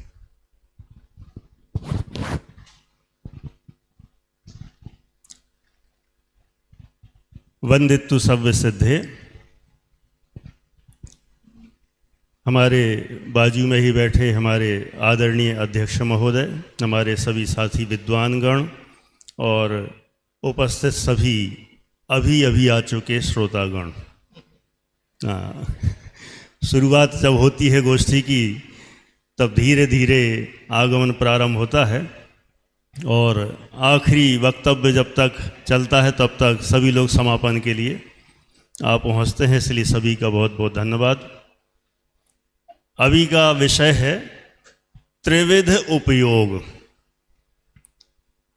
ये उपयोग वो नहीं है जो अपन ने द्रव्य संग्रह जी, तत्वार सूत्र जी आदि में सुने होंगे, 2 प्रकार का उपयोग, ज्ञान उपयोग, दर्शन उपयोग आदि। यहाँ जो 3 प्रकार के उपयोग हैं वे हैं मिथ्या दर्शन, अज्ञान और अविरति। यहाँ ये 3 प्रकार के उपयोग पर चर्चा करनी है। क्योंकि मूल में ये विषय तो है, इसकी मूल हेडिंग में यदि जाते हैं तो कर्तृत्व का मूल अज्ञान है, अथवा कहें राग का कर्ता स्वयं को मानना वो अज्ञान है, अथवा कहें संसार का मूल अज्ञान है, अथवा कहें दुख का मूल अज्ञान है। ये विषय है, इस विषय को लेके चल रहे हैं और साथ में वो त्रिविध उपयोग को भी जोड़ते हुए हमें पहुंचना है। तो ये 3 प्रकार का उपयोग कहाँ से प्रारंभ हुआ, ये कैसे बन गए कि उपयोग तो देखा जाए एक ही होता है, जीव का उपयोग तो उपयोग ही है, लेकिन ये जब मिथ्यात्व रूप से परिणमन करता है तो मिथ्यात्व रूप कहा जाता है, अज्ञान रूप से परिणमन करता है तो अज्ञान कहा जाता है, और अविरति रूप से परिणमन करे तो अविरति कहा जाता है। तो ये तीनों रूप से किस तरह से परिणमन किए, समयसार जी ग्रंथ और उनकी टीकाओं में बहुत विस्तार से सूक्ष्मता से चर्चा की गई है। अनादिकाल से इस जीव के मोह कर्म है, जड़ मोह कर्म है, और उस मोह कर्म का जब उदय आता है तब इस जीव का स्वयं का ऐसा स्वभाव है कि यह उस कर्म के उदय रूप से उसमें तन्मय होने की योग्यता रखता है। तो जब द्रव्य कर्म का उदय आया और यह जीव उस द्रव्य कर्म के उदय में जब जुड़ता है तो जीव के अंदर भाव कर्म की उत्पत्ति होती है।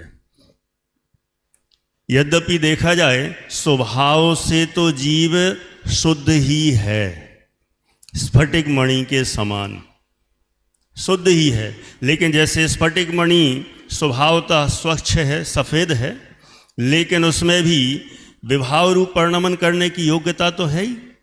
जैसे आचार्य ने उदाहरण दिए, 3 दृष्टांत दिए हैं। एक तो दिया है तमाल पुष्प का दृष्टांत, दूसरा दिया है केले के पत्ते का, और तीसरा दिया है स्वर्ण के पात्र का।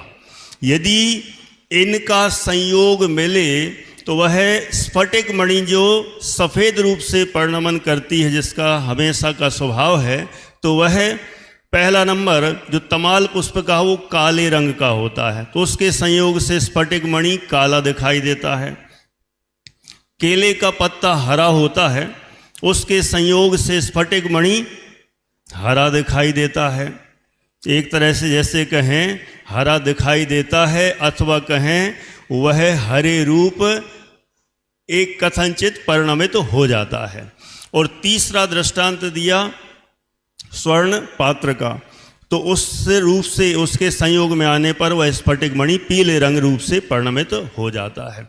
इस ही तरह यह जीव, इस जीव में भी यद्यपि त्रिकाल तो शुद्ध है, लेकिन इसमें भी विभाव रूप परिणमन करने की योग्यता है। द्रव्य कर्म का उदय आए और उदय में जब यह जीव जुड़ जाता है तो जुड़ने पर इसके अंदर भी भाव कर्म की उत्पत्ति होती है। और भाव कर्म की उत्पत्ति होने से उसके निमित्त से, अथवा कहें भाव कर्म जीव के अंदर उत्पन्न हुआ तो यह जीव उस भाव कर्म का कर्ता कहा जाता है। यहाँ जो प्रकरण है, इस प्रकरण के अनुसार उस भाव कर्म का कर्ता है और उस भाव कर्म के निमित्त से ऑटोमेटिक ही द्रव्य कर्म इससे बंधते हैं। किन्हीं को प्रश्न हो सकता है कि भाव कर्म के निमित्त से द्रव्य कर्म ऑटोमेटिक कैसे बन गए? ऐसा ही परस्पर में निमित्त नैमित्तिक संबंध है। उसके लिए भी यहाँ पर आचार्य ने 3 तरह के दृष्टांत यहाँ पर भी दिए हैं।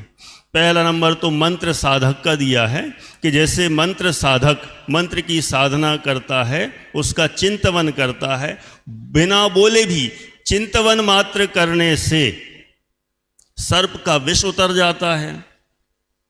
नंबर 2 दूसरा दिया है, स्त्रियां विडंबना को प्राप्त हो जाती हैं। तीसरा दृष्टांत दिया कि बेड़ियां भी टूट जाती हैं, है ना, मानतुंगाचारी वगैरह की। ऐसे और भी अनेक दृष्टांत शास्त्रों में मिलते हैं। जैसे सूर्य का उदय होता है तो कमल खिल जाते हैं, ऐसा ही परस्पर निमित्त नैमित्तिक संबंध है। उसी ही तरह जब यह जीव मोह रूप परिणमित होता है, राग रूप परिणमित होता है, उसके निमित्त से द्रव्य कर्म जीव के साथ आकर बंध जाते हैं। ऐसा ही निमित्त नैमित्तिक संबंध जानना। अब बात हमें यहाँ आगे बढ़ाना है कि यहाँ इस प्रकरण में इस जीव के अनादि से द्रव्य कर्म था। द्रव्य कर्म का जब उदय आया, जीव उससे जुड़ा, तो इसके अंदर भाव कर्म की उत्पत्ति हुई और भाव कर्म उत्पन्न होने से इसके अज्ञान ठहर गया, अज्ञान हो गया, क्योंकि उसके कारण से जीव को स्व और पर दोनों में एकत्व का श्रद्धान हो गया। स्व और पर भिन्न भिन्न हैं ऐसा निर्णय न होकर दोनों में एकत्व बुद्धि हो गई। नंबर 2, दोनों के प्रति जो भेद ज्ञान होना चाहिए वो ना रहकर दोनों में एकत्व का अज्ञान ठहर गया। और दोनों के प्रति जब 2 द्रव्यों की भिन्नता भाषित नहीं हुई तो दोनों में परस्पर रति का रमण रूप से भाव उत्पन्न हुआ, तो उसे कहते हैं अविरति। तो माने एक तरह से मोह कर्म के निमित्त से इस जीव के मिथ्या दर्शन उत्पन्न हुआ, अज्ञान उत्पन्न हुआ और नंबर 3 अविरति भी उत्पन्न हो गई। ये 3 तरह के भाव इस जीव के अंदर उत्पन्न हुए। इसी को ही यहाँ पर कहा है 3 प्रकार का त्रिविध उपयोग। और यह जीव के अंदर उत्पन्न होने के कारण से जीव ही इनका कर्ता सिद्ध होता है। और जब कर्ता सिद्ध होगा तो भोक्ता भी होगा। कर्ता होगा, भोक्ता होगा, माने कर्तृत्व बुद्धि हुई तो उसके साथ भोक्तृत्व बुद्धि है ही। और जब कर्तृत्व बुद्धि है, भोक्तृत्व बुद्धि है, तो 2 और होंगी कि नहीं होंगी? एकत्व बुद्धि भी होगी और ममत्व बुद्धि भी होगी। तो एक तरह से चारों ही बुद्धियां इस जीव के उस समय उत्पन्न हो जाती हैं। और इन चारों ही प्रकार की बुद्धियों के कारण से इस जीव के नवीन कर्म बंध होता है। मान जो कर्तृत्व का मूल अज्ञान कहा था, यहाँ पर सिद्ध होता है कि इस जीव ने इन परद्रव्य को अपना माना तो इसके कर्म बंधन हुआ। मिथ्यात्व, अज्ञान और अविरति के कारण कर्म बंधन हुआ। अब इसके बाद आगे बढ़ते हैं। मिथ्यात्व, अज्ञान और अविरति जब इस जीव के स्वयं के निज भाव हो गए, यह उनका कर्ता हो गया, तो उनके निमित्त से अब 2 और बड़े बड़े काम होते हैं। होने को बीच में कुछ गाथाएं ऐसी हैं जो अलग विषय को प्रस्तुत करती हैं, लेकिन इस विषय को ही हम आगे बढ़ाते हैं। मिथ्यात्व, अज्ञान और अविरति इन तीन के कारण से यह जीव दो प्रकार के परिणामों में अपनत्व बुद्धि करता है, एकत्व बुद्धि करता है। एक तो है स्वीकार चैतन्य परिणाम और दूसरे हैं सोपाधिक चैतन्य परिणाम। शब्द थोड़े से कठिन हैं। कौन कौन से परिणाम? स्वीकार चैतन्य परिणाम और दूसरे हैं सोपाधिक चैतन्य परिणाम। ये कैसे उत्पन्न हुए? जब यह जीव स्वा में और पर में एकत्व बुद्धि धारण करता है, दोनों को अखंड मानता है, दोनों में अखंड श्रद्धा करता है, दोनों में भेद विज्ञान नहीं कर पाता, तब उस समय इस जीव के जो स्वीकार चैतन्य परिणाम हैं, ये कौन से होते स्वीकार चैतन्य परिणाम?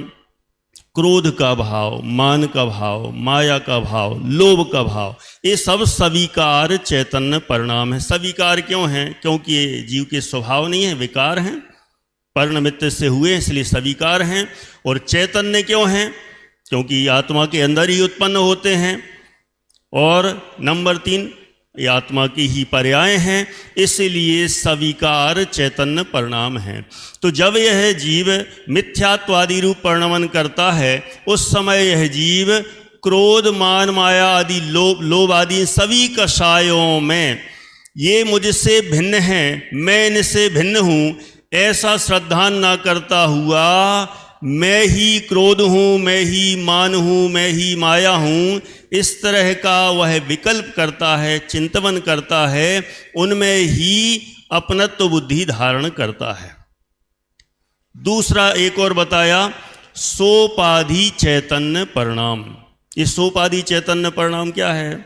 सोपाधि माने जो धर्म द्रव्य है, अधर्म द्रव्य है। सोपाधि माने एक तरह से जो पर द्रव्य हैं, उन परद्रव्यों में और स्वयं में जब भेद विज्ञान नहीं कर पाता, तो दोनों में भेद विज्ञान ना कर पाने से उनका विचार करता हुआ, उनका विकल्प करता हुआ, एक तरह से मैं ही धर्म द्रव्य हूँ, मैं ही अधर्म द्रव्य हूँ, मैं ही आकाश द्रव्य हूँ, मैं ही काल द्रव्य हूँ, इस तरह वह इनमें भी एकत्व का श्रद्धान कर बैठता है।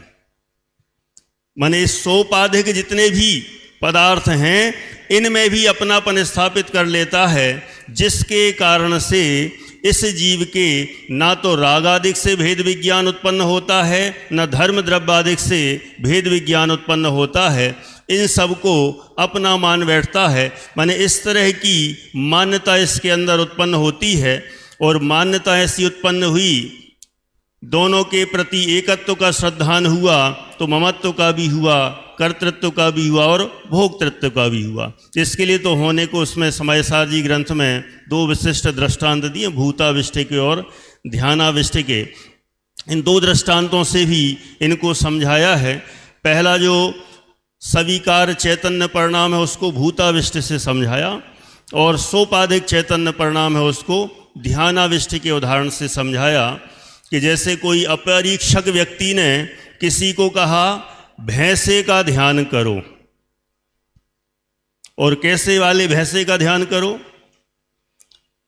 कमरे में बैठो और ऐसा चिंतन करो, मैं इतना बड़ा भैंसा हूं कि मेरे गगनचुंबी 2 सींग हैं, और इतने बड़े सींग हैं कि वो जाके बिल्कुल आकाश में वहां ऐसे फंस गए हैं। ऐसा चिंतन करो और अपने आप को भैंसा मान लो। जब वह ऐसा चिंतन करता है तो अपने आप को भैंसे रूप चिंतन करता हुआ ऐसा मान लेता है कि मैं भैंसा ही हूं। उस ही तरह यह जीव धर्म अधर्म द्रव्य आदि का भी चिंतन करता हुआ उनमें कि धर्म आदि द्रव्य मुझसे भिन्न है, ऐसा उसके श्रद्धा न होने से धर्म अधर्म द्रव्य आदि मैं ही हूँ ऐसा मान बैठता है, और इसकी मान्यता से ही, इसकी मान्यता के कारण से ही इसके कर्म बंधन होता है। दूसरा दृष्टांत दिया है भूताविष्ट का, और भूताविष्ट का दृष्टांत दिया है किसके लिए? स्वीकार चैतन्य परिणाम के लिए कि मैं क्रोध हूँ, मैं मान हूँ, मैं माया हूँ, इस तरह के जो इनमें एकत्व ममत्व कर्तृत्व भोक्तृत्व बुद्धि करता है, तो जैसे किसी को भूत व्यंतर आदि की बाधाएं हो जाती हैं, और भूत व्यंतर आदि की बाधाएं आ जाने पर मैं भिन्न हूँ और ये भूत व्यंतरादिक भिन्न है, ऐसा दोनों में भेद विज्ञान न करता हुआ ये जो भूत व्यंतरादि की जो उनके द्वारा कराई गई हरकतों को, माने उनको और स्वयं को एक मानता है, और ऐसे एकत्व की मान्यता के कारण से वह दोनों में परस्पर भेद उत्पन्न नहीं कर पाता, और ऐसी जब विकल्प करता है, ऐसी मान्यता करता है, उस समय वह परद्रव्यों में माने रागादिक विकारी जो सोपादिक रागादिक स्वीकार चैतन्य परिणाम है, और धर्म द्रव्य आदि के प्रति जो सोपाधिक चैतन्य परिणाम है, इनमें एकत्व ममत्व और कर्तृत्व बुद्धि करके बैठ जाता है, जिसके कारण से इस जीव के नवीन कर्म बंधन होता है। और अंत में एक गाथा में बताया कि हमें तो ये नवीन कर्म बंध को नष्ट करना है, तो इसको नष्ट करने का क्या उपाय है कि जिस तरह से इसने अज्ञान से इनको अपना माना, तो क्या करे, इनको अपना मानना छोड़ दे, और इनको अपना मानना छोड़ेगा तो ऑटोमेटिक ही कर्म बंधन से मुक्त हो जाएगा। इस तरह से यहाँ पर अज्ञान से ही कर्म बंधन, अथवा उसी को ही कर्तृत्व से कहा, कर्तृत्व ही अज्ञान है, उससे ही कर्म बंधन है, उससे ही दुख है, और यदि ज्ञान होगा तो निश्चित रूप से कर्तृत्व का निराश हो जाएगा। ऐसी सुंदर चर्चा यहाँ पर की गई है। बहुत सुंदर। आप लोग की कर्तव्य ध्वनि कम पड़ रही है, जोरदार कर्तव्य ध्वनि चाहिए।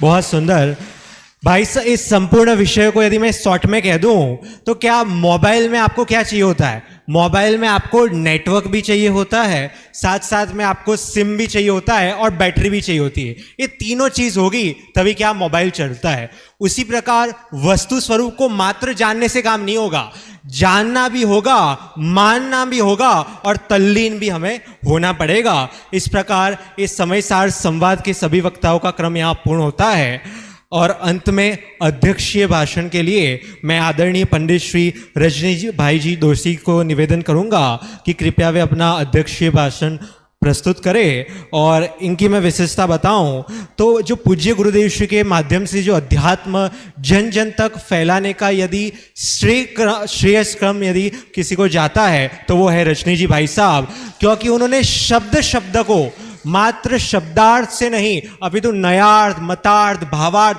सब एंगल से खोला किया है, और उन्हें गुरुदेव जी के 9000 प्रवचनों को भी बहुत सुंदर रूप से स्वाध्याय किया है और जन जन तक इसको प्रसारित किया है। और अंत में मैं ये कहूँगा कि भाई साहब प्रतिष्ठा आचार्य तो है ही, हम हर जगह हर पंच कल्याणक में एक से एक अद्भुत पंच कल्याणक देखते हैं जहाँ भाई साहब सुंदर से सुंदर प्रतिमाओं की प्रतिष्ठा करते हैं। इसीलिए इन सब के साथ हम भाई साहब को निवेदन करेंगे कि वे अध्यक्षीय भाषण प्रदान करें।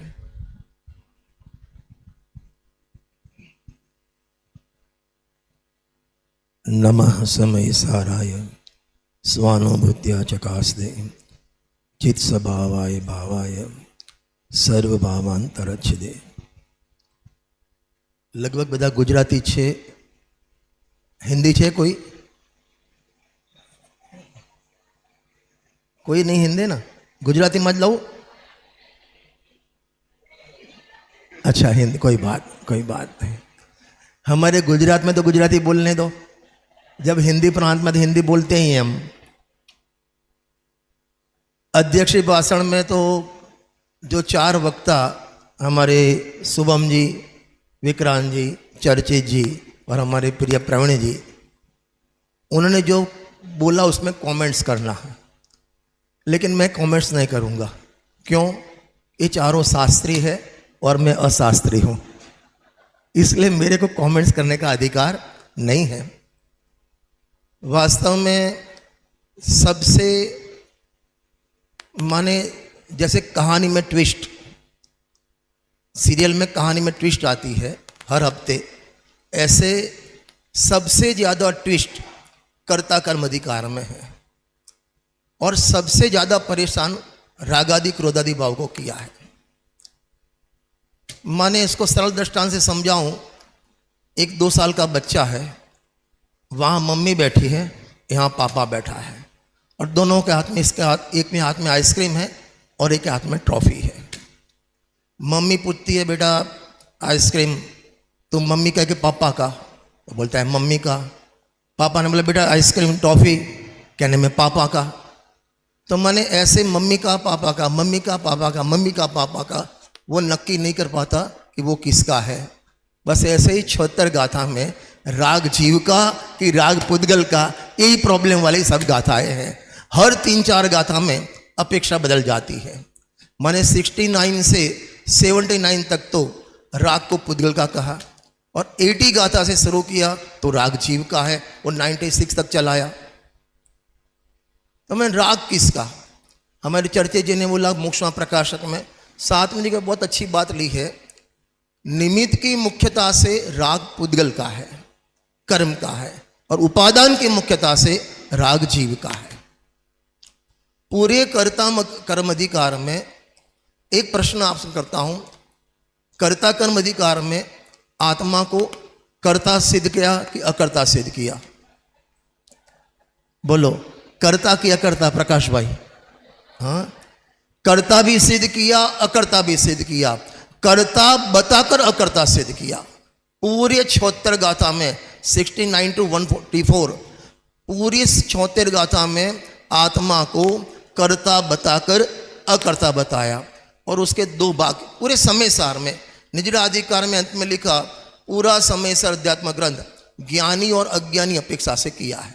यहाँ गुणस्थान आपके नहीं चलेंगे, यहाँ वो आपके घर रखो, वहाँ ज्ञानी और अज्ञानी 2 ही भाग हैं। तो वहाँ कर्ता कर्म अधिकार में अज्ञानी राग का कर्ता अज्ञान अवस्था में, लेकिन पर का अकर्ता।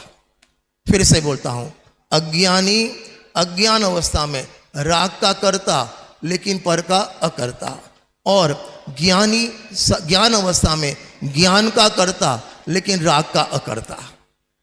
मैंने 2 वेद ज्ञान किया है, एक पर से वेद ज्ञान और एक क्रोध से वेद ज्ञान। क्या बोला?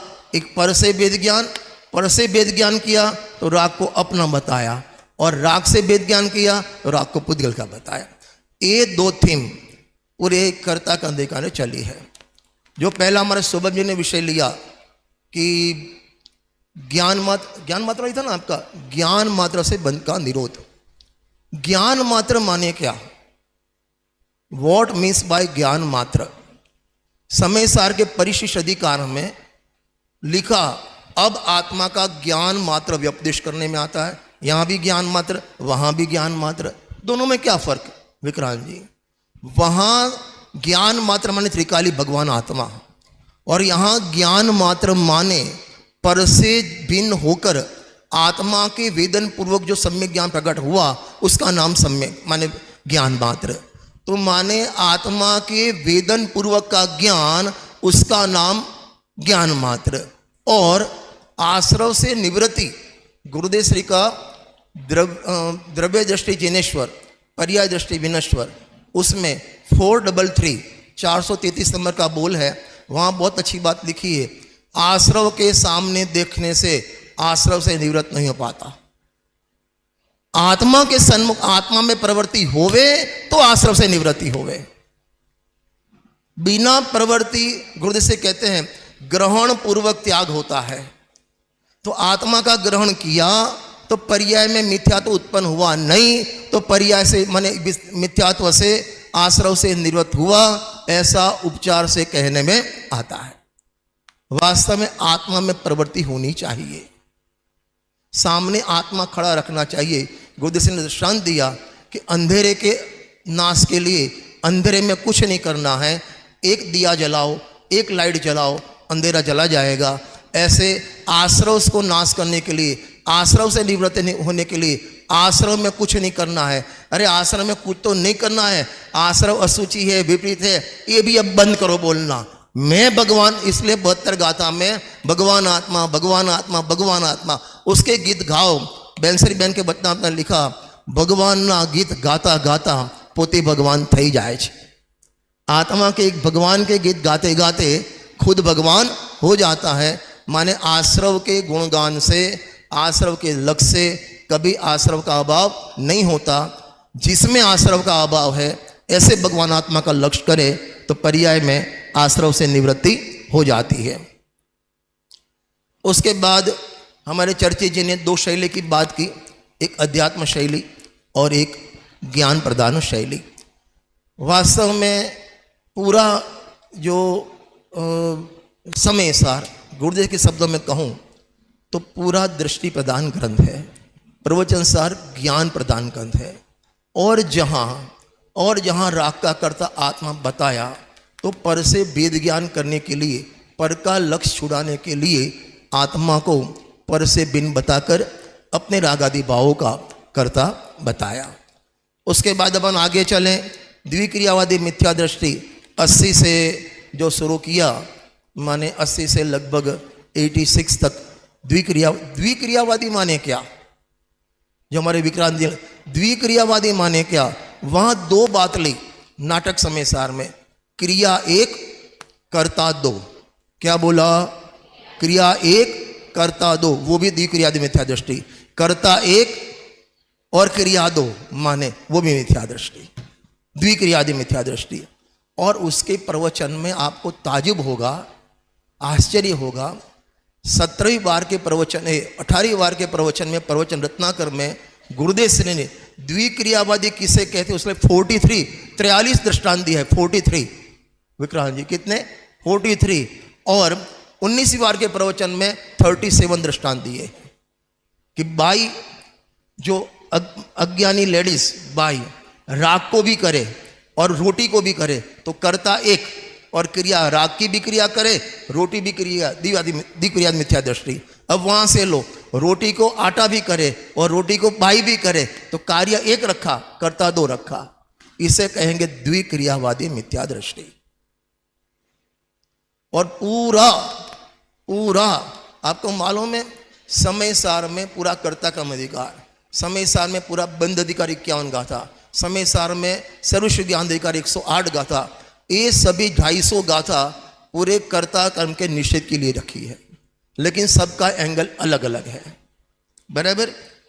और द्विक्रियावादी मिथ्या दृष्टि में माने बहुत दृष्टांत, बहुत अच्छे दृष्टांत दिए, प्रैक्टिकल दृष्टांत। जैसे मैं प्रवचन भी करूं, मैं भाषा वगैरह भी करता और प्रवचन के राग का भी करता, तो क्रिया दो मानी ना, कर्ता एक माना और क्रिया दो मानी, इसका नाम द्विक्रियावादी मिथ्या दृष्टि। आप लेडीज तो कितनी क्रिया एक साथ कर सकते हो, कितनी कर सको भैया? आपको तो मालूम नहीं, हमारे गुजराती लोगों को मालूम नहीं है। रसोई बैठती है ना तो वो जो स्टव होता है ना गैस का, 4 स्टव वाला होता है। एक में दाल गर्म होती है, एक में सब्जी, एक में रोटी पकती है, एक में पकती है। माने रोटी भी बेले, रोटी पकवे, दाल गर्म करे, परोसे, कितनी क्रिया एक साथ कर सकते हैं बोलो? यहां तो 2 की बात कहते, हम तो 15 करते एक साथ। हाँ, ये सब मिथ्या दृष्टि। माने जीव आत्मा अपनी भी क्रिया करे और आत्मा पर की भी क्रिया करे, इसका नाम द्विक्रियावादी मिथ्या दृष्टि कहने में आता है। फिर से कहता हूं, पूरे कर्ता कर्माधिकार में आत्मा को परिणाम मात्र से बिन अकर्ता सिद्ध नहीं करना है। एक भी गाथा निकाल के बताओ ढूंढ के, वहां अकर्ता नहीं बताया है। 320 गाथा में जब सर्वश्रेष्ठ ज्ञान अधिकार चला तो मोक्ष की पर्याय का भी कर्ता नहीं और मोक्ष मार्ग की पर्याय भी वहां लिया है। पूरे कर्ता कर्म अधिकार में कर्ता बताकर अकर्ता सिद्ध किया है।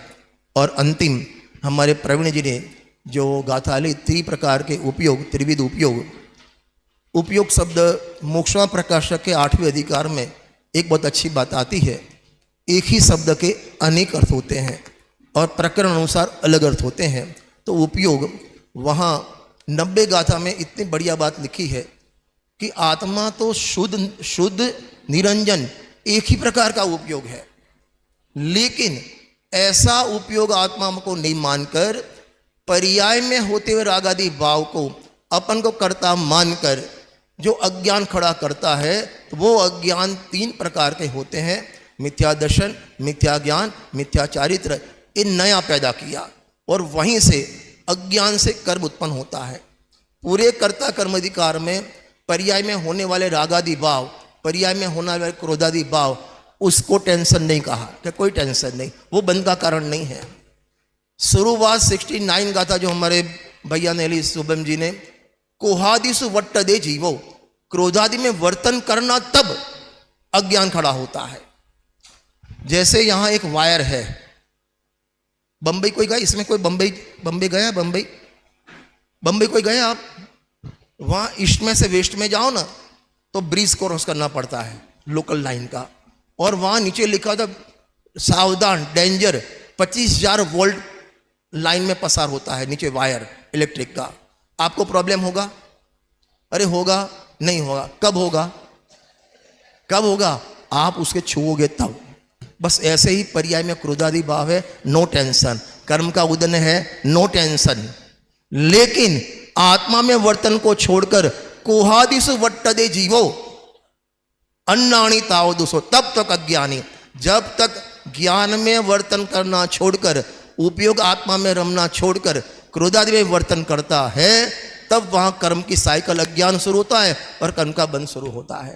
पूरे कर्ता कर्म अधिकार में पर का तो कोई टेंशन नहीं है, कर्म का कोई टेंशन नहीं है, उदय आ जाए उसका कोई टेंशन नहीं है, अरे पर्याय में रागादि भाव हो जाए उसका भी टेंशन नहीं है। लेकिन मैं ज्ञान सभाई आत्मा हूं ऐसा च्युत होकर वो रागादि साथ एकता करना, वही अज्ञान खड़ा होता है। ये पूरे कर्ता कर्म अधिकार में बताया है, ये शॉर्ट में लिया है। बाकी जो भी कहना है वो शाम के प्रवचन में यही बात ले लेंगे अपन।